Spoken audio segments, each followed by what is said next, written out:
But Trump is now reaching the point, and I mean this, of being a political resistor.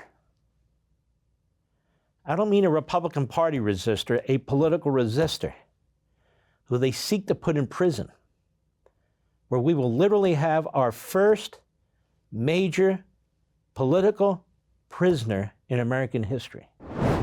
As I go through this piece, first with the CBC news coverage, the national, I want to discuss with you the implications or the parallels with our own country. The greatest opponent that Vladimir Putin has, other than generals who would like to knock him off, well, it's a man by the name of Alexei Navalny. Alexei Navalny was a very wealthy man, self-made, not one of these phony oligarchs. And he believed in democracy and the free press, and he would rally people to these causes. And so he was in Germany, and Putin tried to kill him, as he does people of this kind, tried to assassinate him with a mixture of poisons that only the state government, that is, the Russian government, can create. No private industry can, no private entity would. And they almost succeeded. In Germany, he survived. They warned him not to go back to Russia, and he went back to Russia. He was immediately arrested for extremism, or whatever pretext they created, and they put him in prison. Originally, it was a couple of years, then they added 9 years, so they put him in prison for 11 and a half years. And so he still speaks out in prison when people can hear from him, and on the internet, when he can get on the internet. And so to really tighten it up, they did something else. The prosecutors for the state, much like our prosecutors, they went in front of a judge appointed by, well, Putin, much like the judge in the Washington, D.C. case was appointed by Obama. And they asked for 20 more years. I'm not getting ahead, I'm just explaining. And the judge gave him 19 years. Over 30 years he's going to now serve in prison. Most of it's been in solitary confinement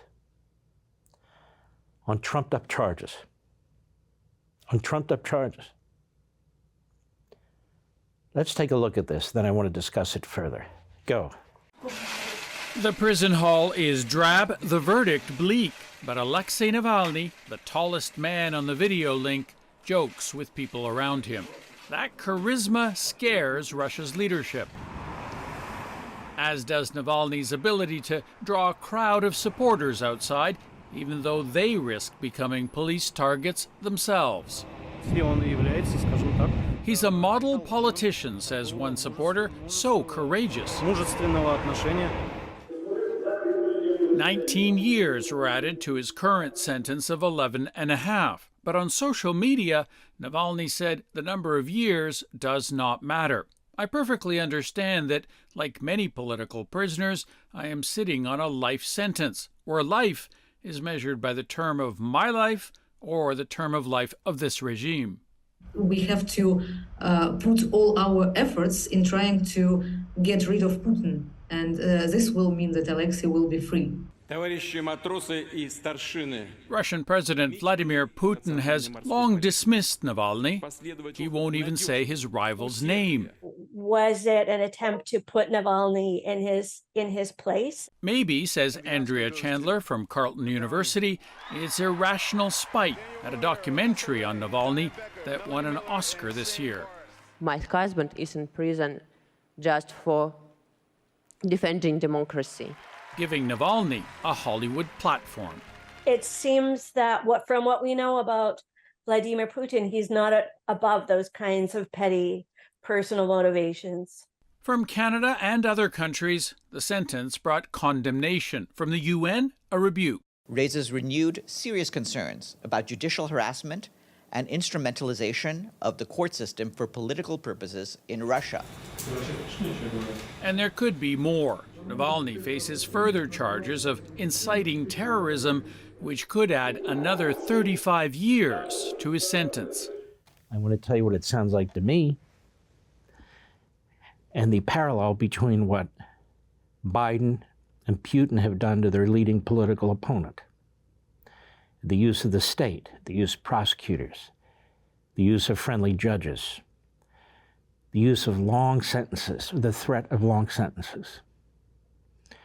And of course, charges like going back to the 1871 Klan Act, the 1917 Espionage Act, or the Enron statutes, anything that works. And the irony, the precious irony, that our State Department criticizes what Putin is doing, as it should. Well, Biden's doing exactly the same thing to Trump. For all this and much more, sign up for Levin TV.